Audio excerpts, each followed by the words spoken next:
Good morning and welcome back to United TV, latest Manchester United news.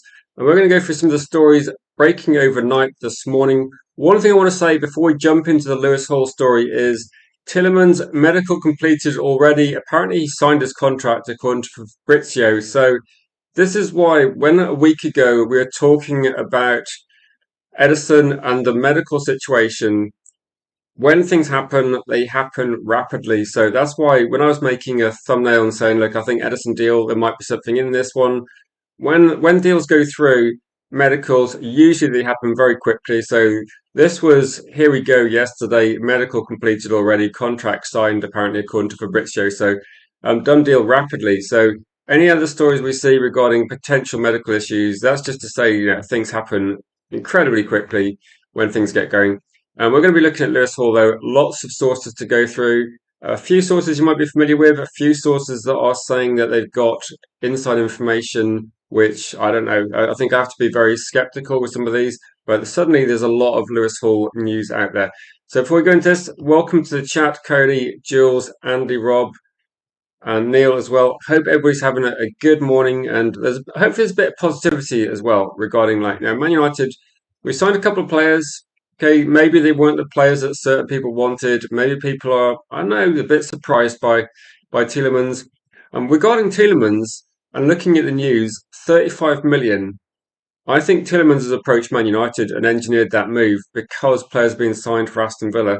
And it does seem to be that for 35 million, if there was a release clause, it seems no one knew about the release clause because I would be very surprised if teams like Newcastle, other teams around, looking at trying to get midfield, look at Tonali, Bruno Guimaraes going.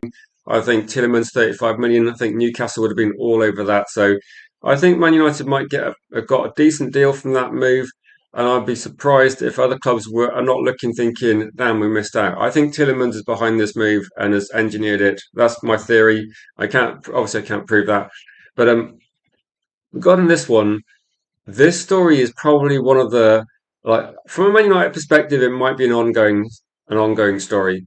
And Lewis Hall to Manchester United, it has been said a few times, not necessarily by just me, but by other accounts as well, is that Newcastle would sell one player like Tonali, say like Bruno Guimaraes, like Gordon. And once they've sold one player, maybe two, they don't really need to sell other players. It seems that might not be the case. You got Tonali. It looks like Bruno Guimaraes is on his way to Arsenal. I mean, there are still potentially other clubs could be interested in Bruno Guimaraes as well, but it seems now he wants to leave the club. Tonali's already gone.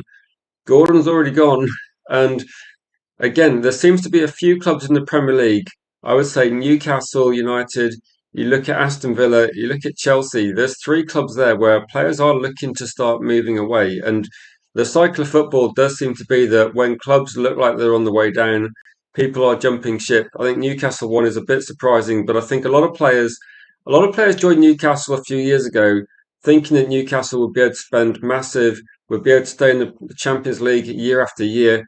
It's looking a little bit like Newcastle are going to have a big problem next season with trying to replace a lot of key players, and it makes you wonder whether there's going to be an issue there with the manager. So I think the cycle for Newcastle, if you're a Newcastle United fan, yeah, it's going to. I don't think it's going to get much better at the moment. All the news I see is regarding Newcastle. Okay, you are signing replacements, but you're going to have to do a lot of work to replace all these players. So in terms of Gordon, one of the big factors with Gordon, I think, from Man United fans and the perspective has always been how much is he going to cost, etc., and how much would Man United be prepared to pay for him. And this is one where I think when you're looking at someone that's going to be a left back, what's the most expensive left back we've seen? Is it Cucurella? Is he going to be one of the most expensive left backs? And maybe for me, the price is not as important because you're going to buy a player that could be a left back for a decade at United.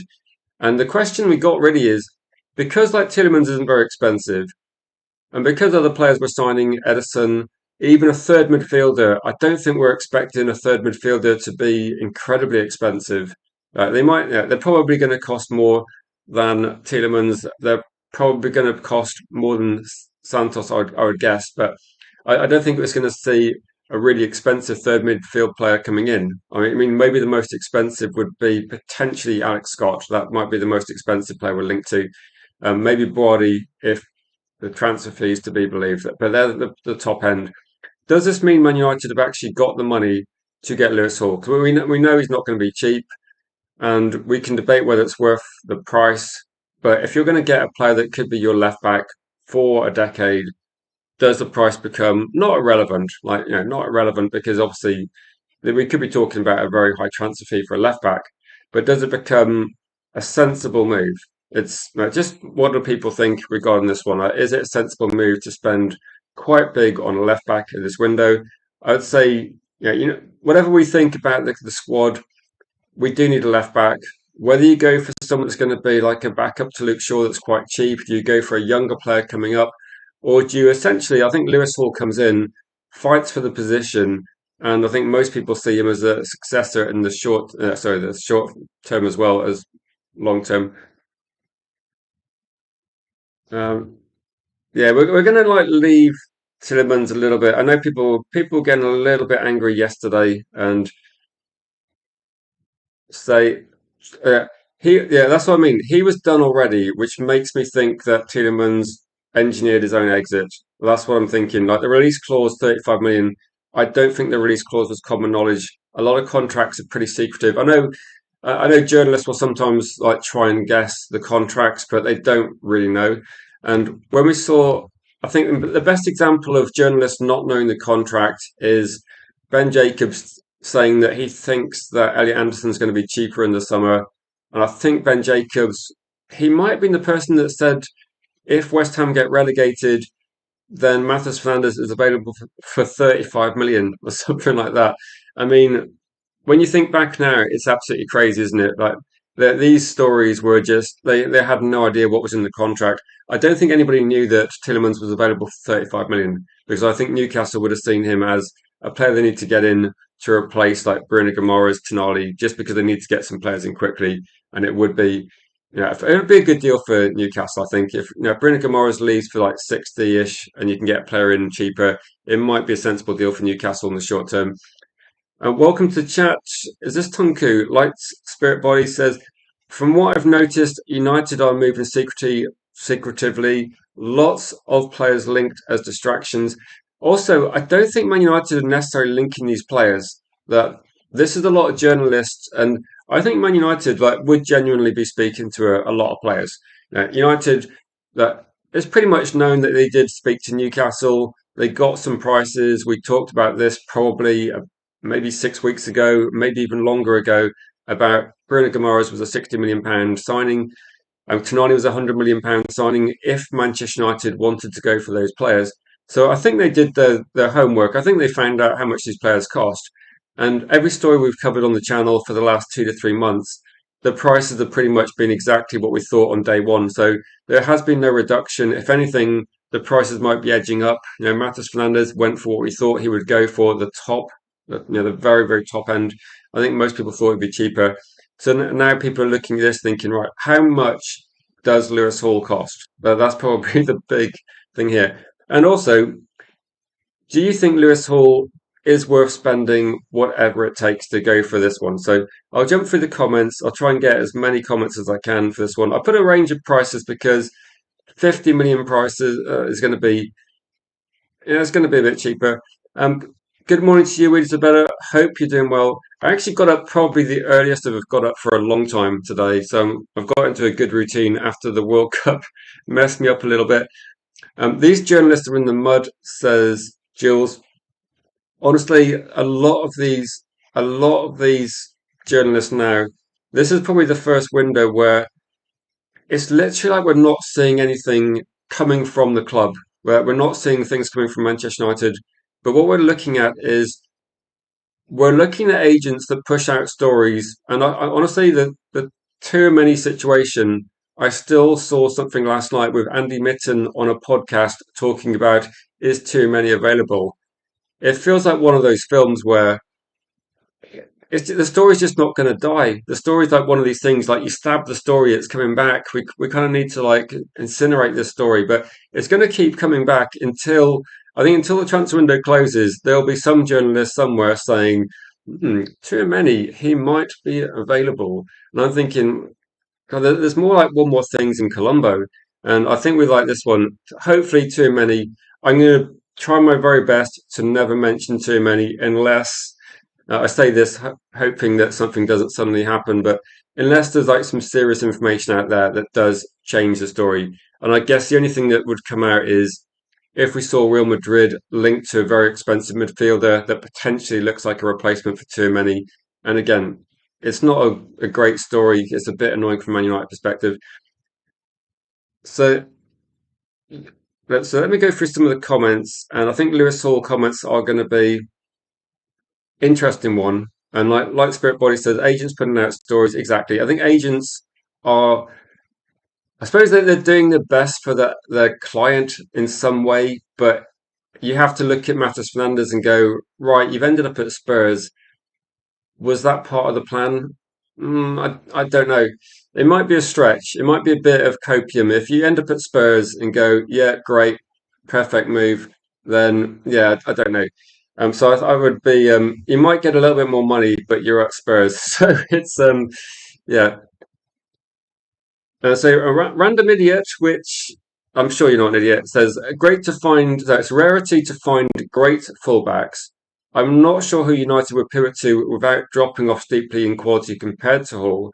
And I think this is probably a little bit where I've been with this one as well, is that when you're looking at which left back would you buy, you look at Juve, who's pretty inexperienced. Juve is good at, he puts in very good crosses, but I think defensively, positionally is going to be it's going to be a compromise, isn't it? So I think looking at someone that's got one attribute is one thing.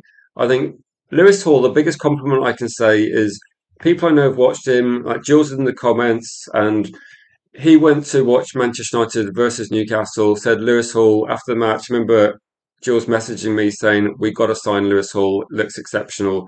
And I think also people are looking at, look how old Lewis Hall is.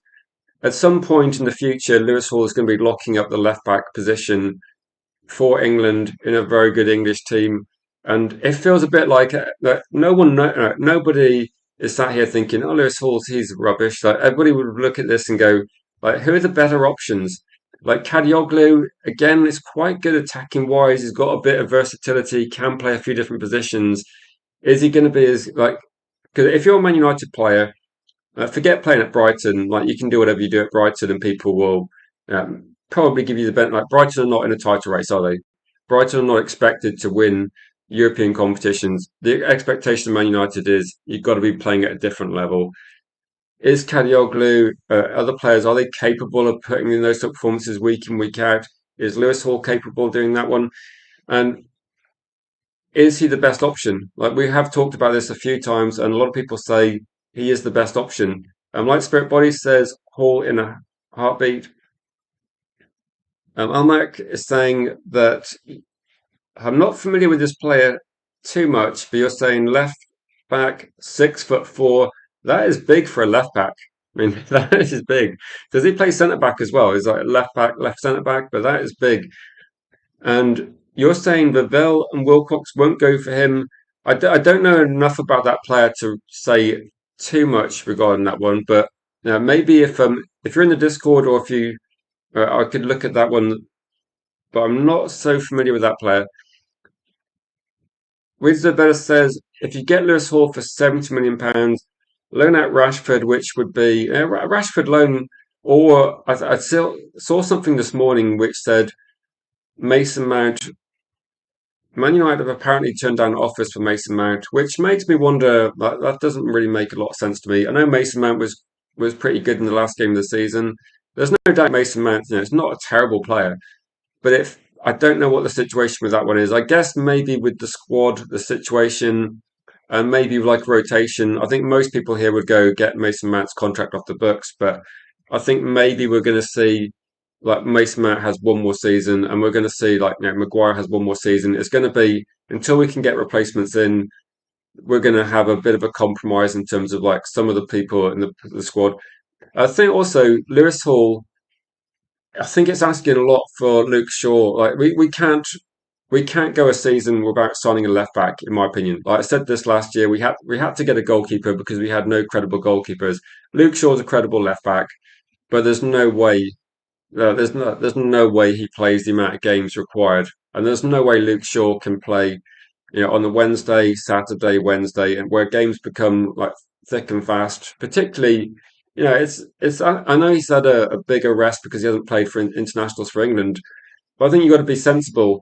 If Luke Shaw plays a load of games and gets injured, suddenly what we're going to be doing? We're going to be putting Dallo or Mazraoui and effectively using our two right backs in every single match. That it's a bit too risky, and I would be looking at this situation where, even if we're looking at the moment, like the Casemiro salary off the books, I think there's like enough capacity to get him. The question is going to be, and what do people think? Before you go, Jules, like what were your thoughts when you saw Lewis Hall? I remember you messaging me after the game saying sign him. Does anybody actually care how much he costs? Like that's probably the question here. And when you're looking at, okay, I'll check out AC Milan, see how he gets on. Also covers centre back. I think when you're 6'4", 20 years old, that guy's still potentially growing a little bit as well. And maybe it's going to be similar to Aiden Heaven, who's pretty massive, but he's going to probably grow as well. 65 to 70 million, says Neil, prepared to pay. I think with this one, Cucurella was 60 million pounds, maybe about how long ago did Cucurella get signed for Chelsea? I think Cucurella was probably potentially a bit overpriced, but we're talking about 4 or 5 years down the line. I think regarding the situation at the moment, if you're looking at Lewis Hall for 60 million, 65 million, 70 million, but you're going to have him for 10 years, then Manchester United, the next, I suppose, like 5 to 10 years, we don't even have to have a conversation about left backs. We could be looking at maybe you're going to have a lot of time for left backs that come from the academy or cheaper left backs we can sign. And we did look at some promising younger players from championship teams recently. And you got Leon as well. It gives these players time to actually come up. Because at the moment, Man United can't hope that these people can back up Luke Shaw. Because if Luke Shaw gets injured or something, we're effectively in a lot of trouble. So I would say if you're going to spend big, it is quite big for a left back, but it's not massive in the grand scheme of things in the transfer window. So like 65, 70 million pounds, it's a lot, but if you think like 10 years, 6 to 7 million pounds per year, the salary's not going to be outrageous, I don't think. I think we might be looking at a salary potentially similar to trying to think what we're putting players on. Apparently, Santos is like people are guessing his salary is about 75k. Maybe with like bonuses, you're getting close to 100. But I think with some of these players as well, I don't know how much money he's going to be on at Newcastle. I'm guessing that he's going to get a big pay rise at Man United, but maybe it's going to be in line with, I'd imagine, less than Kobe Mainoo, considering Kobe Mainoo's like played a lot of international football as well, and a bit more experience. So I'd imagine that salary wouldn't be that expensive. So over the course of like a 5 year contract, it's not going to be a lot in terms of salary initially. The transfer fee as well, you can keep him at the club for 10 years easily. So I don't see it being too much of an expense. I can see like initially it's like a decent amount, but if Man United are going to spend 250 in a window before sales, I think it works. Be up to you, great. Hope you're doing well. No, I think no one knows what's going to happen with Rashford, so I would just let's see how that plays out. I still get the feeling that the smart money might be on a loan deal, but we'll see. We'll see what happens. If he comes back, we can just address it at that time. But so if you were United, I would put a 250 million bid for Jude Bellingham, offer the number 7 shirt, time to shock the world. Someone messaged me last night who we were talking about this and saying, is Manchester United's transfer window effectively to try and steady the ship in some way? It seems to be that like a Tielemans signing, you look at maybe like Lewis Hall, you look at trying to think of like a few other players we're linked to. Does it seem that Man United are actually looking at trying to get maybe 6 players in, maybe more? And what we might be doing is that the next season, I think that the idea that we're going to sign someone really expensive, I don't think that's going to happen. But are we going to sign more players than we normally sign? That could happen. No, it could happen. We might do a transfer window somewhat similar to Spurs. We might not be spending quite as much, but maybe the idea is going to be that we keep it. No, you get say six players in. It means you can have a good Champions League campaign. You can have a good Premier League campaign, hopefully. And maybe what we're looking at is next season that might be where you look for some star quality. And when I saw like the Bellingham, I mean Bellingham's been at Real Madrid for a few years. It might depend on. I can say with like Bellingham that when you say make an offer of 250 million to get Bellingham now, I think would be nearly impossible. Like really difficult because Man United need to get a lot of quality into the team.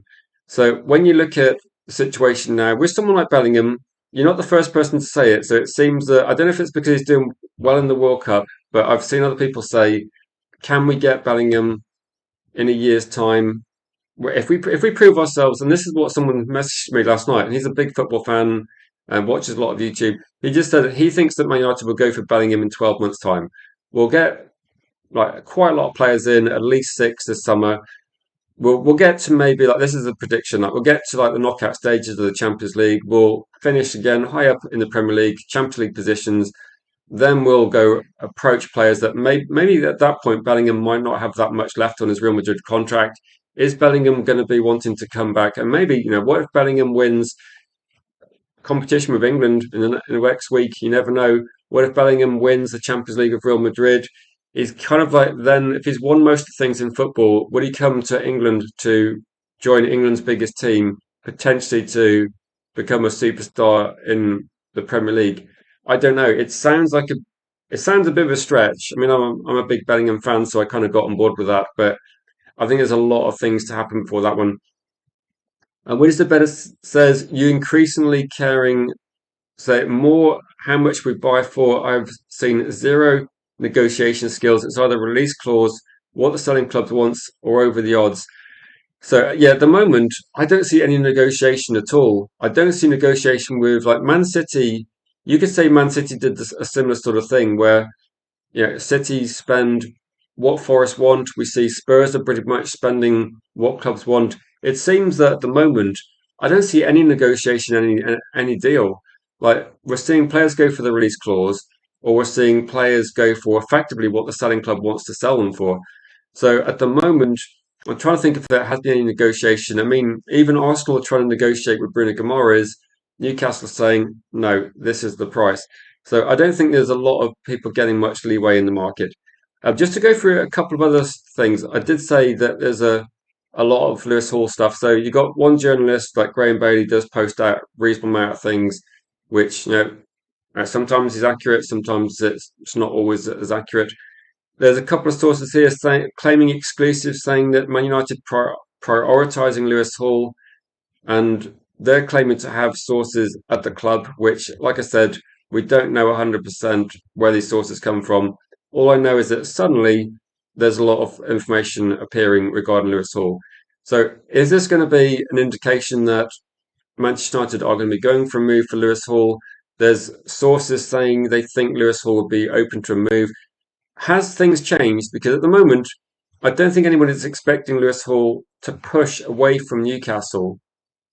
But is there a situation now where suddenly it looks like loads of players are leaving Newcastle? Is there going to be a bit of a growing trend of people looking to leave Newcastle United? Because I was quite surprised that when Tielemans left, about an hour later, we see the left backs left from Aston Villa, and he only left for about 10 million.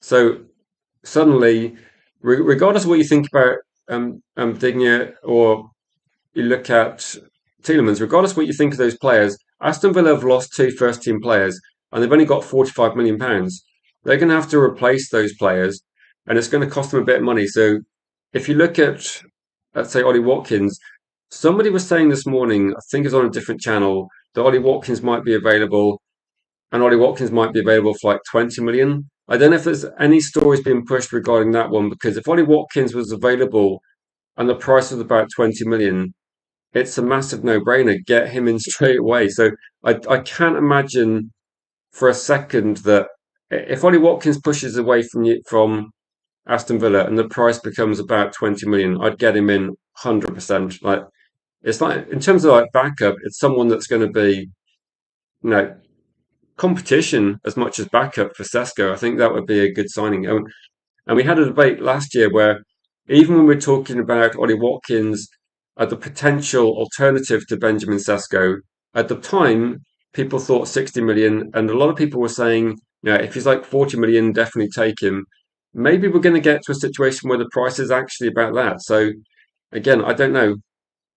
I don't know if we go for those.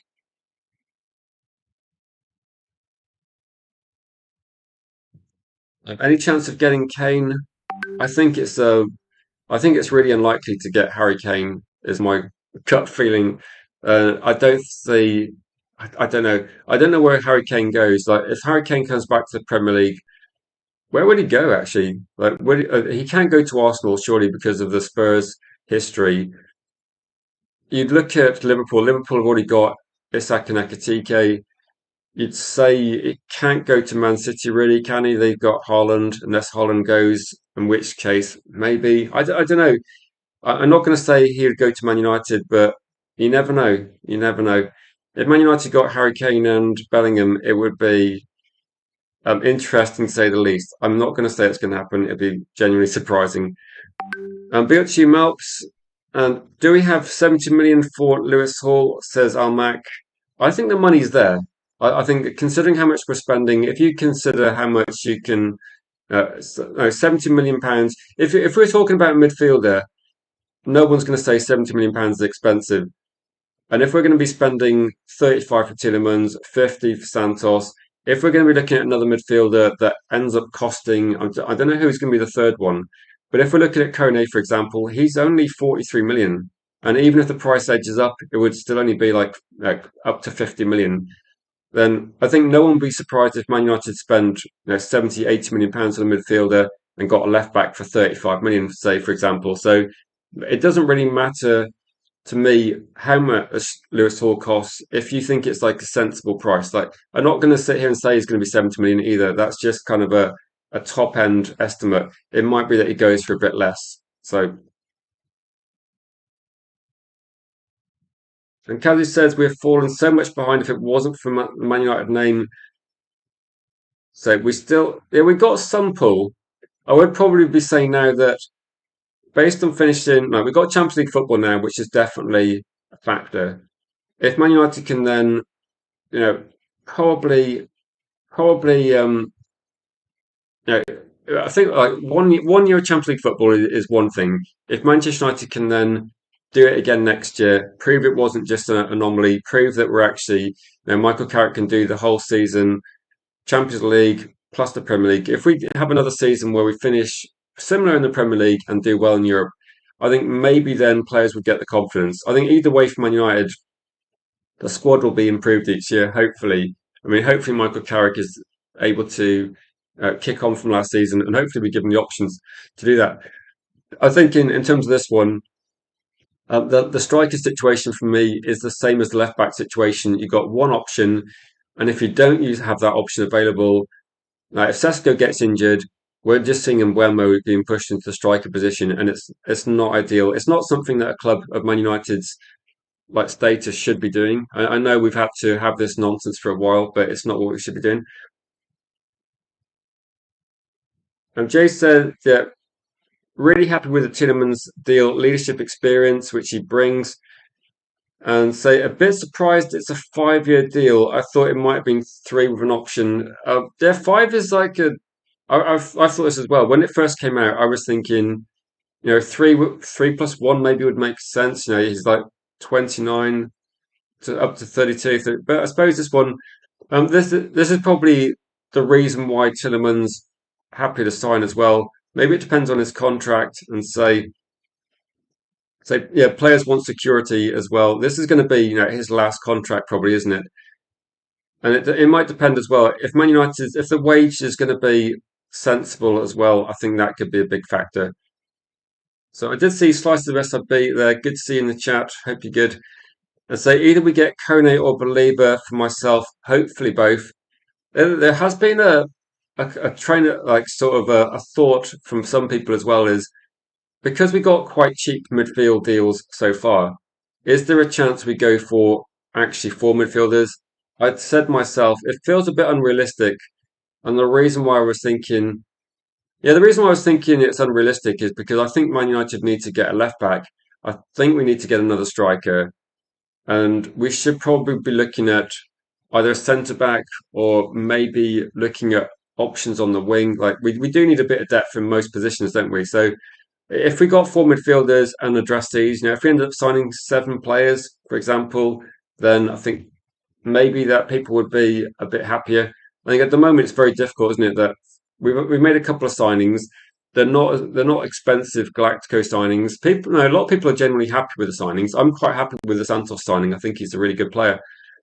But I think people are scrutinising it, thinking. I would just say this: that Spurs have already done their deals. So the Spurs transfer window, we already know. Manchester United, we haven't done our deals yet. We've done a couple of deals so far. There's obviously going to be a few more to come in, and then maybe we can look at it compared with.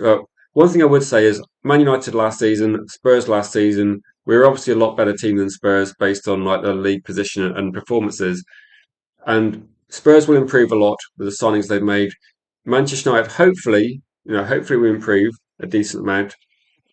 But we've got a better starting position than Spurs, so I'm not massively worried. I think Spurs will improve a lot, but I think United can still put in a window which improves the prospects of Carrick over the season. And I think depth is going to be one of those key things as well. So all things considered, do I think they'll be too cheap to allow the signing of Lewis Hall? That's I guess with that one, we're going to just find out. We're going to just find out regarding this one. If anyone's seen something regarding Ollie Watkins, because I've seen a bit of noise on YouTube about people thinking he's available for 20 million, is there anything out there that's suggesting that he's going to be available? That's probably, if Ollie Watkins is available for that sort of price, I would be considering going for that one. Cake saying, I don't think top four is realistic for United. We belong in Europa League. Why do you think that? Like, I don't understand why top four is unrealistic. Like, you can explain to me why you think top four is unrealistic, but Manchester United, we still have Bruno Fernandes, we still have Lamans, we still have the defence we had last season, we still have Cunha and Buemo, Sesko, Dorgu, Amajolo. We still have all the attacking players. Like the only player leaving is Casemiro. And so is Casemiro leaving going to mean Man United drop down significantly? If we're replacing him with, say, Tielemans, with Santos, with another couple of players, if we sign other depth around the squad, I don't know. I don't see. If Man United drop down, then which of the teams going to overtake us? Are Aston Villa going to overtake Man United? Like based on what's happening at Aston Villa? I mean, they've lost a couple of players already. They've got one in, but again, they're losing experience. I don't think like Chelsea are not going to be catching up with Man United anytime soon, are we? If you look at Newcastle going to catch up. I don't know. Are Spurs going to go from like 17th to like third? I can't really see that happening.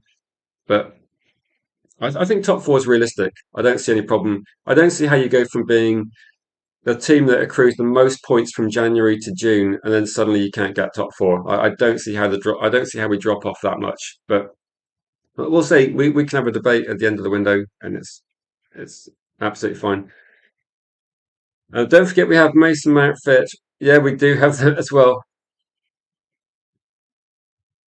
Yeah, I think with this one, you need to get some depth, don't you? Welcome Gregory to the chat as well. I hope you're good. So, in terms of this one, do you think the next signing should be like we have been talking about this as well? Do you think the next signing should be a Lewis Hall signing, like a left back? Is that the priority after midfield? And for me, I'd probably say that left back, striker, and other positions. I think they're almost like equal priority. Clearly, the midfield's the priority. I just wonder where is there going to be an obvious midfield player that you go for now? Like, would people be looking at, like, do you want to go for another Premier League player like Alex Scott, Baliba, Kone? But what they feel like the most obvious signings in terms of on paper.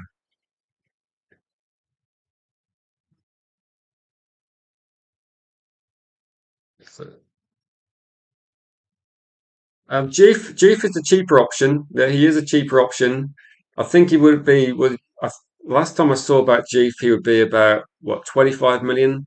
The only question is going to be is Juve good enough? Is he ready? Like, there's a few aspects of his game. Like, you'd have to look at, say, good crossing, but is he going to be good enough, experienced enough positionally? And I think Lewis Hall's a better football player at the moment. The question, I suppose, is going to be, is he, 50 million pounds better or like 40 million pounds better if that's what it costs? That's what that's what I'm thinking regarding this one. No, if you're talking about Darlow, we've signed the in terms of like backup goalkeeper, we have signed the goalkeeper from Leeds, Darlow, as a backup goalkeeper. I don't think he expected to play a lot of games. Apparently, Man United are actually linked to another goalkeeper, which I find a little bit surprising, but we'll have to see. Kate's saying the best option is Lewis Hall, but I still don't believe it will happen. So, and how I'll just go through the. I've got a poll running. If you're watching live, and I guess like most people watching live, the easy thing like people are going to know about Lewis Hall. How much do you think he should cost? Like when I know we said valuations are a little bit crazy at the moment in football, and given this one, how much do you think Lewis Hall should cost? How much would you pay for him? At the moment, I think the winning option is about 60 million pounds. Is that a fair price? Is that a good deal? I think if it costs 60 million, you're looking at the same price as Cucurella. I would say 60 million pounds is actually a good deal for Man United, and I would take that all day. But and I think actually, although I would say I think Newcastle would take that as well. Yeah, no, I think with this one, like with Darlow, Darlow's not going to be exciting, but Darlow's going to be. I'd say the best way of putting it is a lot better than Bindier, a lot better than Anana. It's just about, I think the backup goalkeeper at the moment, when you've got a young goalkeeper like Lamans, he's going to be first choice for a long time. I think it's just about giving you an option that's credible goalkeeper. So if you think about Peter Schmeichel and Van der Sar, the backup goalkeeper is not expected to be playing too many games. So I think Darlow is just like a short-term option as a backup goalkeeper. I do believe Man United are actually looking at another goalkeeper that would be a bit more of competition, but again, they're coming in with the role that they know they're going to be backup goalkeeper, so it's not a big problem as well. And for you, you would not pay over 50 million. So Nathaniel Brown went for 55 million, so way better than Hall. How old's Nathaniel Brown actually, Andy? Like, is he? I'm trying to think. Is he someone? Is he late twenties, or is that a different player I'm thinking of? Maps, yeah, you would kind of think so, wouldn't you? So surely they're going to sign a shirt seller this window. Then the Glazers tend to like a big name signing, don't they? So a lot of the signings, I did joke yesterday and say, okay, like Tielemans, we can debate about whether Tielemans is a great signing, but Tielemans isn't the sort of player you're going to run out and get the name on the back of your shirt, is it? I don't think Santos would be either, and I think with Edison as well. These aren't high profile players. Lewis Hall, I don't see people rushing out to get Lewis Hall shirts. I think he's a good player. Then I don't know if we're going to be looking at trying to get a kind of like shirt seller because sometimes in the past that's what Man United have done, and it's not. If you're going to build a team and your ethos is like let's fix the team first, let's go for a functioning team. Let's not worry about whether these are exciting signings individually. Let's if they work and they function well as what you want to do as a football team, then that's the basis of going for them. But Kenny says this is the season where we should be kicking on, not accepting top four or nonsense. I think top four is a minimum. I think it's difficult to see us in a title race or anything like that. If Ineos are after a winger, how do we not push for Adiemi for the minuscule price Barca played? Yeah, I was actually when I saw Adiemi went for. I can't remember how much was it? It was something ridiculous, wasn't it? It was like 20 million or something like that. Adeyemi is rapid. I know we talked about Adeyemi definitely on Red Devil United, and I think at the time, I think at the time it might have been like we were thinking like what £50 million, something like that would be. In the end, when I saw that Adeyemi went for pennies, I was like, what the hell's going on? And is this going to be, when some deals happen, you think that feels a bit cheap, doesn't it? So I don't know if Adeyemi had said pretty much exclusively he wanted Barcelona or whether his contract was like pretty much running out. But yeah, I think he was at Dortmund. No, but not the most prolific, but incredibly quick and someone that's capable of playing. I think he played left or central, like had played as a striker. And okay, yeah, no, I think he might have been mentioned at some point, Andy. But yeah, the problem is you're buying from like rich Premier League teams, so everything's costing more in the Premier League. Like Newcastle, they don't really. Newcastle don't need to do a deal now. They've sold so much from that team. 22 million euros plus seven. Yeah, I saw the Adeyemi deal. It's so cheap, isn't it? Like so cheap. I don't know what was happening. I don't know whether like it seems like you can get a bargain for some players, but this is the thing. You're not going to get a bargain from Newcastle. You never were. Every single price we've seen for a player sold from Newcastle is pretty much exactly what they wanted.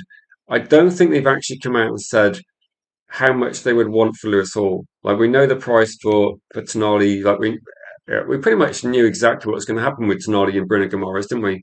And the Gordon price that again, I think they'd said it would be £70 million. How much is Lewis Hall going to cost? I pretty much think the only thing I've read, I'm pretty sure that Newcastle said it would take like a.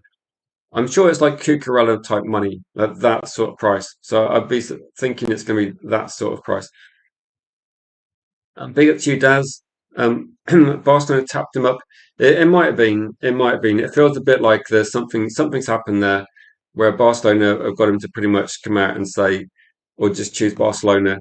It feels a bit like they've had no option but to try and get that price, get some money in. So it feels a little bit like the Mark Gahey deal, doesn't it? Where if he's only going to want Man City, then maybe Crystal Palace have gone right. And it's the only price they can get. It just seems to be, yeah, a bit annoying. Yeah, exactly. Why didn't we? Why didn't we do this?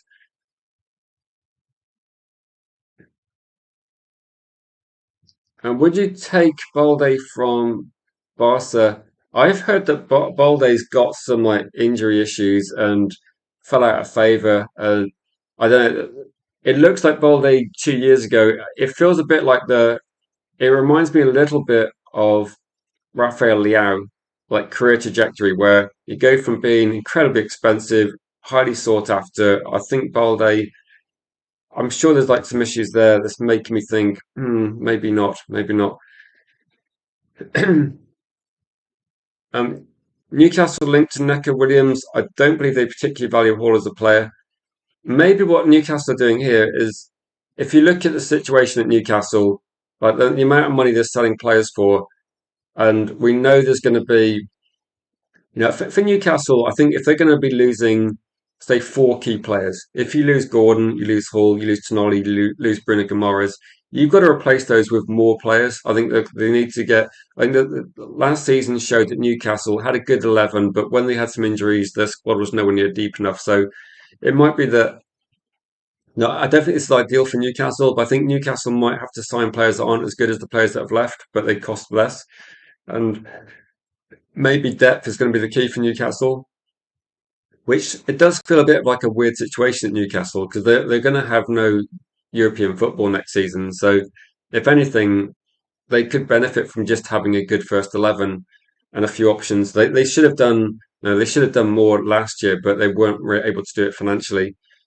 But if Necken Williams has been linked to a few teams, maybe that's going to be. No, it could be. If there's an option, what if like would Newcastle benefit from signing a player like Juve from West Ham and then look at getting Juve in for I don't know 20-25 million, however much it's going to cost, and then send Lewis Hall for a profit and effectively they could buy another player in as well. So I think that there's the deal. I think the Lewis Hall situation, because of the Man United interest, it feels that I think that there's a deal possible here because I do get the feeling Newcastle will accept any like a big offer. So, well, I'll close the poll so we can discuss it. How much do you think he would genuinely cost if you're looking at Man United trying to get this deal done? If you want to vote in the poll, actually, I'll give you like a few more seconds. If you're able to smash the like on the video as well, please do that. Really helps with like people finding the channel. But let me know what you think. Do you think Newcastle want to sell Lewis Hall? Like, is he for sale, but they just want to get the best possible price?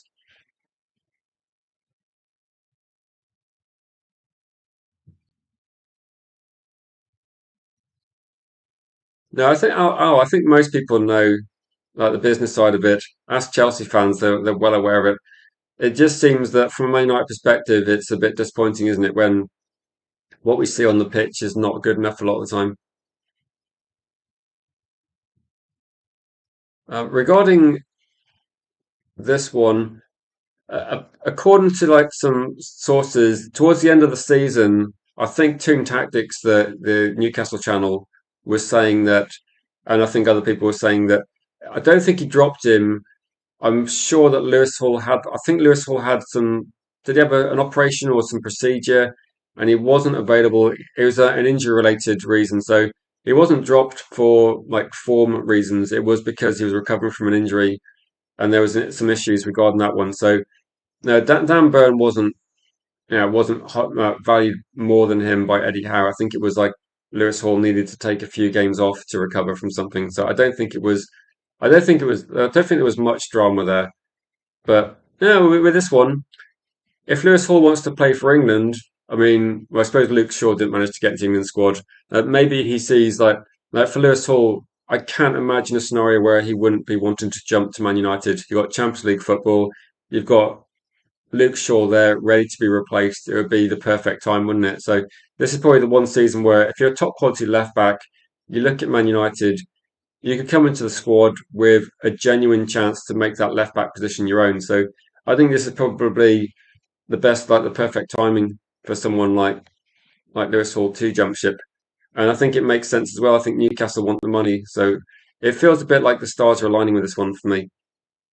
How much would you pay for Lewis Hall? So £50 million is actually £50 million or £60 million seems to be what people are thinking. I'd imagine that given what's happened with the transfer windows, I mean they made a profit on Gordon, but they didn't make a big profit. They bought him for 60, they sold him for 70, so not a massive profit really. I think that given like the situation, like if you sell Gordon for 70, I think he's going to cost less a left back. I would imagine, I think 60 would get this done.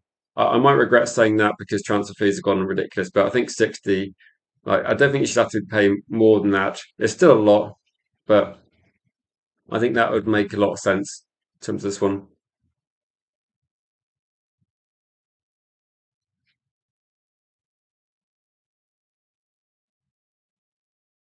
So Edison must have known he had something wrong bad enough to have the transfer cancelled. I mean, he was playing for Brazil, so I don't think that it's that there was something wrong. I think it was like the potential for further injury.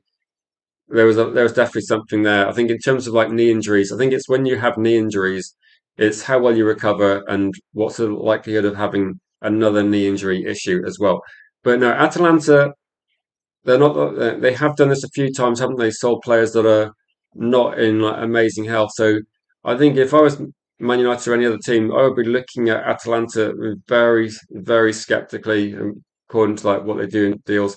But no, I think apparently Atalanta can be offering Edison a new deal. So we'll see. I'm guessing the feeling is they think they're going to be able to sell him.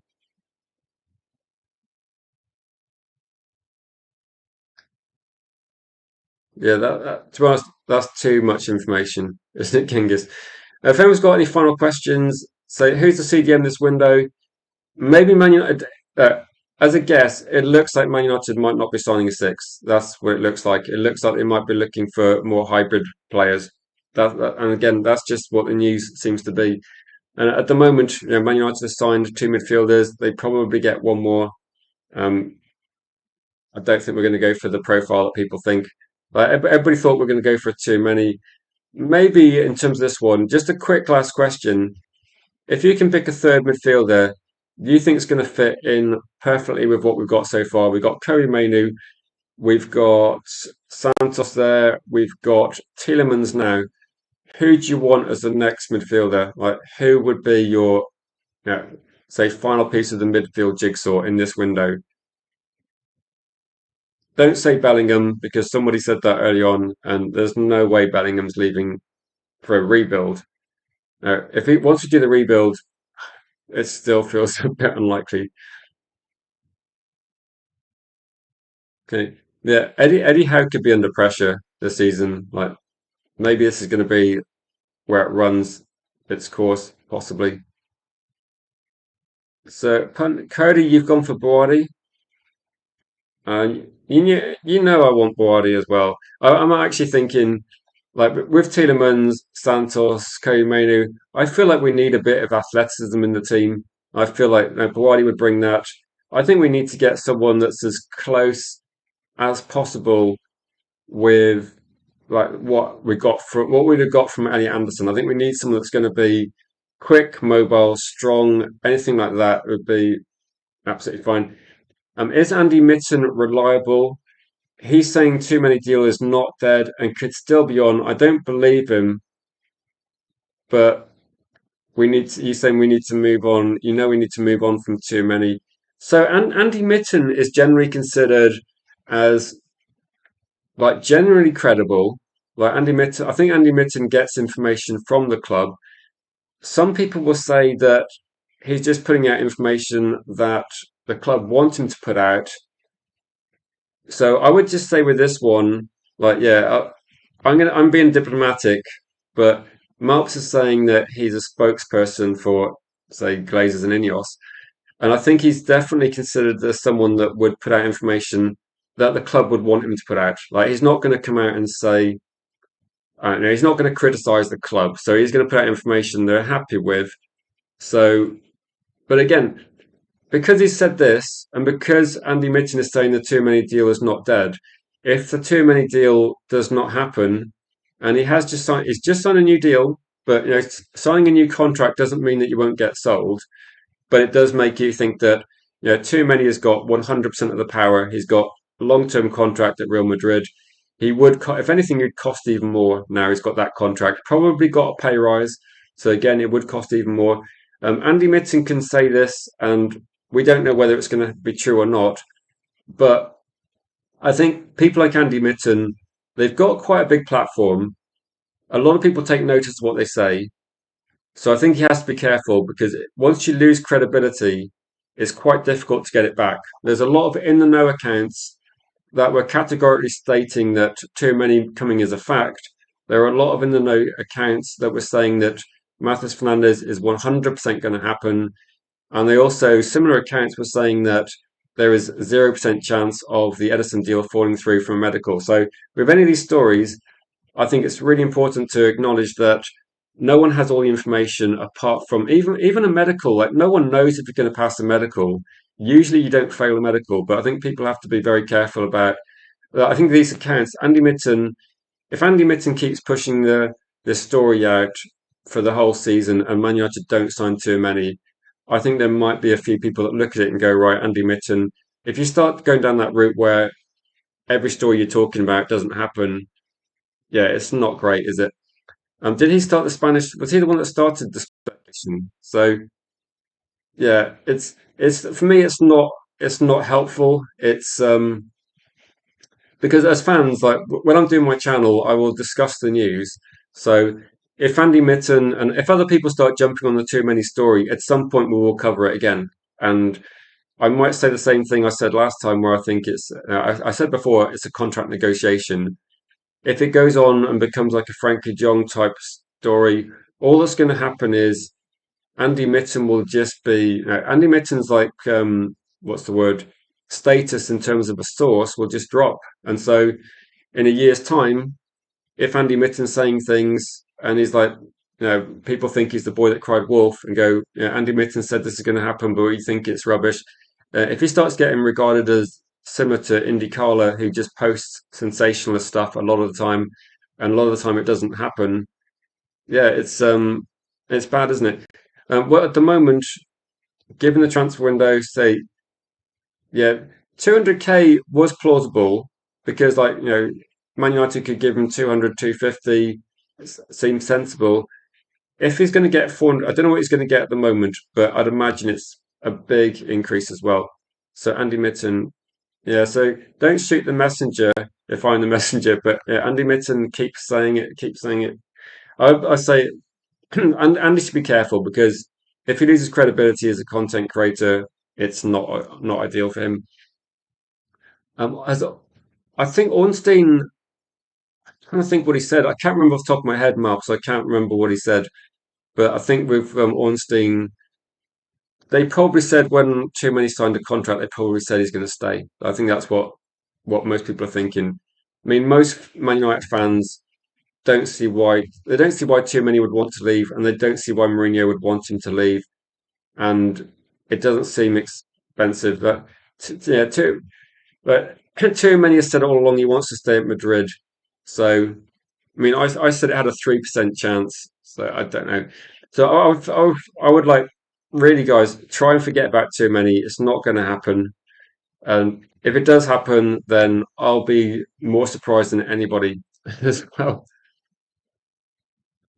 So there's probably Man United would have discussed with Too Many 100%. Like, there's no doubt that if there's a player that's potentially got a slim chance of coming, you do the groundwork, you speak to these players, you have to do that. Guys, I'm going to head off. Thanks for watching the channel. Big thanks to people moderators, channel members. Thank you for supporting the content. And we'll try and be live. I'm going to try and be live at 1 p.m. today.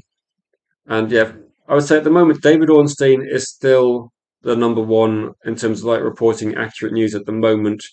And I would say Fabrizio has generally been actually quite good as well. So some of the things Fabrizio said about, Fernandez goes to the highest bidder, that's true.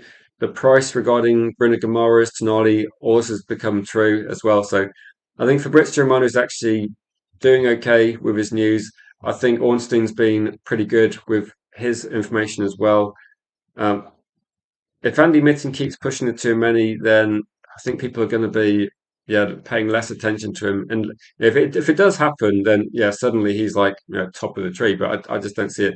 But I'm going to try and do a 1 p.m. stream to cover any news, and then there might be a call-in show. I might post something on the social page on my YouTube channel. If you're interested in watching a call-in show, interested in joining a call-in show, then it might. If it does happen, it might have to be like 6:30, 7, something like that before the World Cup match. I don't think I'm going to stream anything later than the World Cup match because that'll be quite late.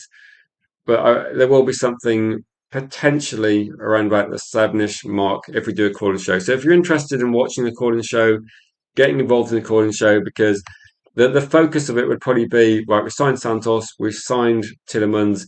It's been about a week since I did one. Actually, maybe exactly a week since I did one. So we can cover those stories and people can have their say. So interested in that, watching or joining, let me know. I'll post something on the community page and we can try and put that together. But until then, guys, thank you for watching. Enjoy the rest of your day, as always. And we'll bring you the latest news at 1 p.m. if there is any. Well, we will be at 1 p.m. Hopefully, there's some news. Until then, take care and we'll see you then.